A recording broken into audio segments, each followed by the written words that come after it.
20 to 30K ஒர்த்தான ஐட்டங்கள் சும்மா தான் இருக்குது அப்படின்னு நான் இப்போயே சவால் விடுவேன். இல்லைனா அது வெசல் இல்லைங்க, அது டெட் கேபிட்டல். ஒரு புது ஸ்பைஸ் வாங்கணும்னு நினச்சிங்கன்னா பழைய ஸ்பைஸை ஃபஸ்ட்டு முடியும். ஏன்னா வாயில் வரவே மாட்டேங்குது.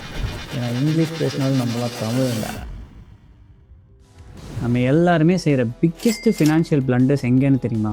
வீட்டில் இல்லை, உங்கள் காரில் இல்லை, ஏன் மியூச்சுவல் ஃபண்டில் கூட இல்லை, கிச்சனில் தான் நம்ம பெரிய பெரிய இன்வெஸ்ட்மெண்ட் பிளண்டர்லாம் பண்ணிகிட்ருக்கோம். ரொம்ப ஓவராக பேசுகிறீங்க சந்திரமௌலி அப்படின்னு நீங்கள் நினைக்கிறது எனக்கு புரியுது.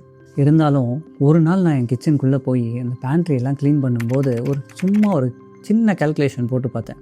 எக்ஸ்பைர்ட் ஐட்டம்ஸ், டூப்ளிகேட் ஆன மசாலா, ஸ்பெஷல் டிஷ்ஷஸ்னு வாங்கின அந்த காண்டிமெண்ட்ஸு, அன்யூஸ்டு வெசல்ஸு, ஃபெஸ்டிவலுக்குன்னு ஸ்பெஷலாக வாங்கின பொருட்கள், அப்புறம் ஹெல்த்தியாக சாப்பிட போகிறோம் அப்படின்னு ஸ்டாக் பண்ண ஃபுட்ஸு, அப்ராக்சிமேட்டாக நான் கேல்குலேட் பண்ணும்போது ஒரு $1000 ஒர்த் ஆஃப் திங்ஸ் சும்மா அந்த கிச்சனில் கிடக்கு. உங்கள் இந்தியன் கிச்சனை கம்பேர் பண்ணும்போது ஷுவராக ஒரு 20 to 30K ஒர்த்தான ஐட்டங்கள் சும்மா தான் இருக்குது அப்படின்னு நான் இப்போயே சவால் விடுவேன். இதில் எல்லாமே நம்ம வாங்கும்போது இன்வெஸ்ட்மெண்ட்ஸ் தான் அப்படின்னு நம்மளை நாமே கன்வின்ஸ் பண்ணிட்டு தான் இருந்திருப்போம். ஆனால் அந்த இன்வெஸ்ட்மெண்ட் எல்லாம் இப்போது க்ரோ ஆகலை, உங்களுக்கு அன்றாட வாழ்க்கைக்கு யூஸும் ஆகலை. ஏன் ஒரு வருஷத்தில் நீங்கள் ஒரு தடவை அதை யூஸ் பண்ணாலே பெரிய விஷயம். அப்போ தான் எனக்கு ஒரு ரியலைசேஷன், கிச்சனில் இருக்கிறது கிளட்டர் இல்லை, ஃப்ரோசன் மணி. இந்த வீடியோ முடிக்கும்போது உங்கள் கிச்சனை நீங்கள் வேறு மாதிரி பார்ப்பீங்க. ஏன்னா இன்றைக்கி நான் கிச்சன் ஆர்கனைசேஷன் பற்றி பேசலை. We are talking about financial minimalism in your kitchen. Finances எப்படி மேனேஜ் பண்ண போகிறோம் அப்படின்னா எல்லோரும் நம்ம சேவிங்ஸை பற்றி தான் யோசிப்போம், இல்லை மேபி இன்வெஸ்ட்மெண்ட்ஸ் பற்றி யோசிப்போம், பட்ஜெட் மெயின்டைன் பண்ணலாம் அப்படின்னு எல்லாம் இவாலுவேட்லாம் பண்ணோம். ஆனால் ஏற்கனவே பண்ணின மணி அது சைலண்ட்டாக எங்கேயோ லாக் ஆகிட்டுருக்கு. அதை பற்றி யாருமே யோசிக்க மாட்டாங்க. இந்த வீடியோவில் நான் உங்கள் கண்ணை திறக்க போகிறேன். உங்கள் கிச்சனில் இருக்கிற மணி ட்ராப்ஸ், அதை எப்படி பார்க்கணும் அப்படின்னு financial audits and simple systems வச்சு money savings and financial independence goals நீங்கள் எப்படி ப்ராக்ரஸ் பண்ணலாம் அப்படிங்கிறத இந்த வீடியோவில் பார்க்கலாம். Trap number 1, aspirational ingredients. உங்கள் பேண்ட்ரியை ஓப்பன் பண்ணுங்கள். கொஞ்சம் ஆனஸ்ட்டாக சொன்னீங்கன்னா அங்கே கீன்வா இருக்கா, சிராச்சா சாஸ் இருக்கா, டஹீனி, ஸ்பெஷல் ஓட்ஸு, ஏதாச்சும் ஒரு இம்போர்ட்டட் நூடுல்ஸ், இல்லைனா அப்படியே மைதா வேணாம் அப்படின்னு சொல்லிட்டு பீட்ரூட்டில் பண்ண பாஸ்தா அதெல்லாம் இருக்கா? எல்லார் வீட்லேயும் இதே கதை தாங்க. திடீர்னு கொஞ்சம் ஹெல்த்தி ஃபேஸில் போயிடலாம் அப்படின்னு ஒரு இன்ஸ்பிரேஷன் வரும். இன்ஸ்டாகிராம் ரீலெலாம் பார்ப்போம், அப்புறம் டாக்டர் பால் சொல்கிறது என்னன்னு கேட்போம். ஹலோ ஃப்ரெண்ட்ஸ் அப்படின்னு நிறைய இன்ஃப்ளூயன்சர்ஸ்லாம் வந்துட்டு அவங்களோட ரெக்கமெண்டேஷன்ஸ்லாம் கொடுப்பாங்க. அதையும் கேட்டுட்டு ஒன்று விடாமல் எல்லாத்தையும் வாங்கிடுவோம். ப்ராப்ளம்ஸ் இன்க்ரீடியன்ஸில் இல்லை, ப்ராப்ளம் நம்ம ஐடென்டிட்டியில். நம்ம ப்ரெசன்ட் செல்ஃபுக்கு வாங்கவே இல்லை, ஒரு ஃப்யூச்சர் ஆஸ்பிரேஷனல் செல்ஃபுக்காக வாங்கியிருக்கோம். சந்திரமௌலி சொல்லிட்டான் அப்படின்னு ஃப்யூச்சரில் சண்டே மீல் ப்ரெப்பெல்லாம் பண்ணுவேன், ஃப்யூச்சரில் நான் சாலட் டெய்லி சாப்பிடுவேன். அப்புறம் ரியாலிட்டி என்ன ஆகுது? ஒரே ஒரு தடவை ஒரு ரெசிபி ட்ரை பண்ணுவோம், அப்புறம் பேக் ஷெல்ஃபுக்கு போய் உட்காந்துரும். சிலது அங்கேயே எக்ஸ்பயர் ஆயிரும், உங்கள் பைசா எல்லாம் வேஸ்ட் ஆயிரும். இதை தான் ஜாப்பனீஸ் ஆத்தர் ஹிடேகோ யாமாஷிதா ஒரு பியூட்டிஃபுல்லான கான்செப்டில் எக்ஸ்பிளைன் பண்ணுவாங்க, தன்சாரி அப்படின்னு. சிம்பிள் மீனிங், ஒரு பொருளை வாங்குறதுக்கு முன்னாடி என்னைக்காச்சும் நான் அதை யூஸ் பண்ணுவேனா அப்படின்னு கேட்குறதுக்கு பதிலாக என் கரண்ட் லைஃப்பில் இதுக்கு இடம் இருக்கா அப்படின்னு கேட்கணும். Huge difference. உங்களை நான் டிஸ்கரேஜ் பண்ணுறேன்னு நினைக்காதீங்க. அட்டாமிக் ஹேபிட்ஸில் ஐடென்டிட்டி தான் முக்கியம், நீங்கள் யாராக மாற நினைக்கிறீங்களோ அந்த ஐடென்டிட்டியை எடுத்துக்கோங்க அப்படின்னு சொல்கிறாரு ஜேம்ஸ் கிளியர். ஆனால் முக்கியமான விஷயம், ஒரு வாட்டி அந்த ஐடென்டிட்டியை எடுத்துக்கோ அப்படின்னு அவர் சொல்லவே இல்லை. உங்கள் ஓல்டு ஐடென்டிட்டிக்கு திரும்பி போயிரு அப்படின்னு அவங்க சொல்லவே இல்லை. அப்படி நீங்கள் செய்கிறீங்கன்னா அந்த பர்ச்சேஸ் எல்லாம் வேஸ்ட்டு தான். ட்ராப் நம்பர் 2, த வெசல் கிரேவ்யார்ட். கிச்சனில் மியூசியம் ஆகிற விஷயங்கள், பல சட்டி, பானை, பாத்திரங்கள், ஏர் ஃப்ரையர், பணியாரம் பேன், சாண்ட்விச் மேக்கர், மேனுவல் இல்லைனா ஆட்டோமேட்டிக்கான ஜூஸர், கேக் மோல்டு, ஸ்பெஷல் கடாய், ஸ்டீல் டப்பா, இல்லை லஞ்ச் பாக்ஸ் செட்டு. இதில் பல விஷயங்களை நீங்கள் லாஸ்ட் 6 மாதமாக யூஸ் பண்ணிங்களா? இல்லைனா அது வெசல் இல்லைங்க, அது டெட் கேபிட்டல். இமேஜின் பண்ணி பாருங்கள், 5000 ரூபாய்க்கு ஒரு ஏர் ஃப்ரையர், 2000 ரூபாய்க்கு குக்வேர் செட்டு, 1500 ரூபாய்க்கு ஒரு சாண்ட்விச் மேக்கர், எல்லாம் செல்ஃபில் உட்காந்துருக்கு. அதுவே உங்கள் பேங்க்கில் உட்காந்துருந்தா 4% இன்ட்ரெஸ்ட், எஃப்டியில் இருந்ததுன்னா இன்னும் ஜாஸ்தி, மார்க்கெட்லேயோ நிஃப்டி 50லேயோ போட்டிருந்தா அதுக்கும் மேலே.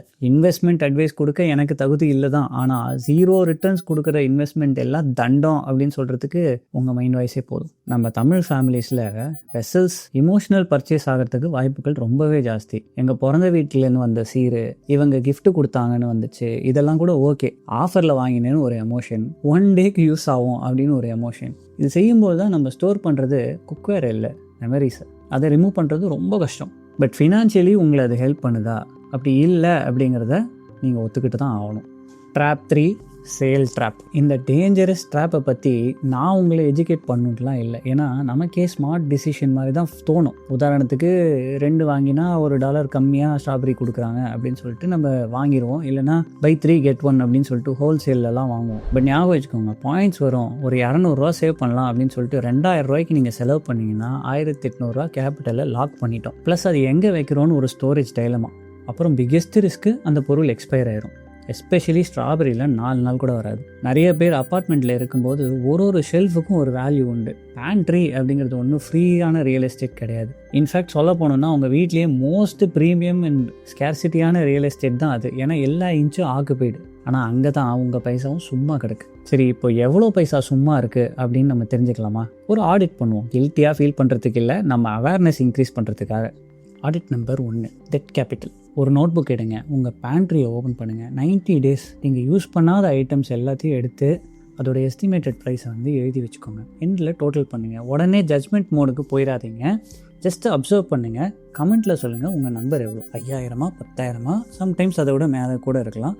நான் ஏற்கனவே சொன்ன மாதிரி எனக்கு $1000 மேலே போயிடுச்சு. இப்போ ஒரு கேள்வி, இந்த அமௌண்ட்டை நீங்கள் இன்வெஸ்ட் பண்ணிங்கன்னா 10 வருஷத்தில் எவ்வளோ ஆகிருக்கும்? உடனே ஃபினான்சஸ் வித் ஷரண் சேனலுக்கு ஓடிடாதீங்க. எவ்ரி 7 years இன்வெஸ்ட்மெண்ட் டபுள் ஆகணும். ஸோ 10 வருஷம் தான் 2.5 times ஆகும். கணக்கு க்ளோஸ். எப்படி உங்கள் கிளட்டர் இப்போ ஃபினான்ஸ் ஆகிடுச்சா? Audit number 2, expiry walk. ஒரு டைமர் ஒன்று செட் பண்ணிங்க, 20 நிமிஷம். ஷெல்ஃப் பை ஷெல்ஃப் இருக்கிற ஐட்டம்ஸ் எல்லாம் எக்ஸ்பைரி டேட் பாருங்கள். எல்லா எக்ஸ்பைரியான ஐட்டம்ஸையும் வெளில எடுத்து வைங்க, தூக்கி போடாதீங்க. ஒரு ஃபோட்டோ எடுத்து வைங்க. அந்த ஃபோட்டோ தான் உங்களோட ஸ்பெண்டிங் ஹேபிட். உங்கள் கண்ணுக்கு முன்னாடி கான்க்ரீட்டாக நீங்கள் எவ்வளோ வேஸ்ட் பண்ணுறீங்க அப்படின்னு தெரியறது ஹெவியாக ஹிட் ஆகும். Audit number 3, months of supply. இப்போ வீட்டில் எவ்வளோ ரைஸ் பேக் வச்சுருக்கீங்க? ஒரு 6 இருந்துச்சுன்னா 6 மாதத்துக்கு நீங்கள் இன்வென்ட்ரி வச்சுருக்கீங்க அப்படின்னு அர்த்தம். இதையே உங்கள் காஞ்ச மிளகா, பெப்பர், குக்கிங் ஆயில், பருப்பு, தொக்கு, ஊறுகாய் அப்படின்னு பார்த்தா, ஏங்க சூப்பர் மார்க்கெட்டை 10 நிமிஷத்தில் வச்சுக்கிட்டு ஏன் இப்படி உங்கள் கிச்சனை ஸ்டோர் ரூமாக மாற்றி வச்சு 6 மாதத்துக்குலாம் ஸ்டாக் வச்சுருக்கீங்க? ப்ரிப்பேர்ட்னஸ் இஸ் குட், ஆனால் over stocking will lock your money. Audit number 4, grocery pattern. உங்கள் வீட்டு க்ரோசரியை பாருங்கள். ஒரு கேட்டகரி ஐட்டம் இருக்கும், எப்போவுமே வாங்குவீங்க, ஆனால் மோஸ்ட்லி முடிக்க மாட்டீங்க. எல்லா ஃபேமிலிக்கும் இந்த வீக்னஸ் இருக்குது. எங்கள் வீட்டில் அது ஸ்ட்ராபெரி, ப்ளூபெரி, ஃப்ரூட்ஸு இந்த மாதிரி இருக்கிறது முடிக்கிறதுக்கு முன்னாடியே அடுத்த செட் ஆஃப் ஃப்ரூட்ஸை வாங்கி நாங்கள் குமிச்சு வச்சுருவோம். உங்களுக்கு மேபி அது ஸ்பைசஸாக இருக்கலாம், ஸ்நாக்ஸாக இருக்கலாம், பிஸ்கெட்டாக இருக்கலாம். இந்த விழிப்புணர்வு வந்த உடனே ஒரே ஒரு ரூல் க்ரியேட் பண்ணுங்கள், nothing new until existing finishes, problem solved. லாஸ்ட்டாக ஒரே ஒரு ஆடிட் சொல்லிக்கிறேன். Last used test. ஒரே ஒரு பேப்பர் எடுங்க, ஒரு நீல கோடு, ஒரு பக்கம் ஐட்டம், இன்னொரு பக்கம் லாஸ்ட் யூஸ்ட். 6 மாதம் டச் பண்ணலையா, 1 வருஷம் டச் பண்ணலையா, அதோட ஃபேஸ்புக் மார்க்கெட் பிளேஸில் வித்திங்கன்னா எவ்வளோ வரும்னு பாருங்கள். அது ரெக்கவரபிள் மணி. ஜங்காக இருக்க விடாதீங்க. Assets waiting to be cash. Guilt ஃப்ரீயாக ஆக்ஷன் எடுங்க. சில லைஃப் லெசன்ஸ்லாம் சொல்கிறேன், இதெல்லாம் ரொம்ப யூஸ்ஃபுல்லாக இருக்கும் இந்த கிச்சன் அட்டுழியத்தெல்லாம் நம்ம நிறுத்துறதுக்கு.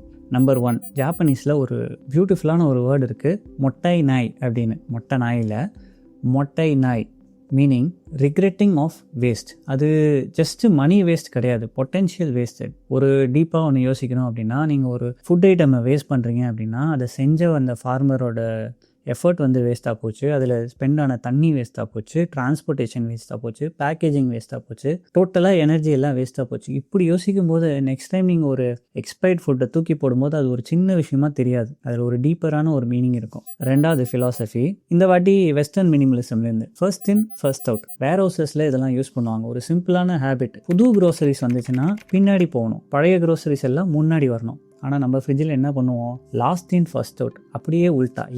ஏன்னா நமக்கு சோம்பேறித்தனம். இது ஒரே ஒரு டைனி ஹேபிட் நிறைய ரிடக்ஷன் இன்வெஸ்ட் பண்ணுறதுக்கு ஹெல்ப் பண்ணும். இந்த ஆங்கிள்லேயே இன்னும் ஒரு நல்ல ஐடியா, 1 in 1 out. புது பால் பாத்திரம் வாங்கினீங்கன்னா பழசை அனுப்பிச்சிருங்க. ஒரு புது ஸ்பைஸ் வாங்கணும்னு நினச்சிங்கன்னா பழைய ஸ்பைஸை ஃபஸ்ட்டு முடிங்க. ஏன்னா வாயில் வரவே மாட்டேங்குது.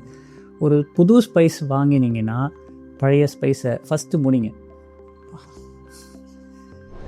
இன்வென்ட்ரிக்குன்னு ஒரு லிமிட் இருக்கணும். எண்ட்லெஸ் க்ரோத் நம்ம ஃபைனான்சஸ் அண்ட் நம்ம சேவிங்ஸில் இருக்கலாம், ஆனால் கிச்சனில் இருக்கக்கூடாது. ஃபைனலி தொண்டை தனியாக பேசியிருக்கேன், கொஞ்சம் ரசம் குடித்தா எப்படி இருக்கும், அந்த ரசத்தை வச்சே ஒரு ஜாப்பனீஸ் மீல் ஃபிலாசபி சொல்கிறேன், கேளுங்க. சிம்பிளான மீல்ஸ், ரிப்பீட்டபிள் மீல்ஸ். ஒரு 100 இமேஜினரி மீலுக்கெலாம் அவங்க பொருள் வாங்க மாட்டாங்க. அவங்க குக் பண்ணுற 20 ரெசிபிக்கு மட்டும்தான் அவங்க கிச்சனில் ஐட்டம்ஸ் வச்சுருப்பாங்க. இது ஜாப்பனீஸ் ஃபிலாசபி. இதே தான் எங்கள் அம்மா ஒரு 10 ரசம் வெரைட்டி மைண்டில் வச்சுக்கிட்டு அதுக்குண்டான காயெல்லாம் வாங்கி வச்சுருப்பாங்க. வெஸ்டர்ன் மினிமலிசம் எல்லாம் பண்ணுற நம்ம தமிழ் பாரம்பரியத்தையும் கற்றுப்போம். ஏன்னா இங்கிலீஷ் பேசினாலும் நம்மளாம் தமிழ் இல்லை.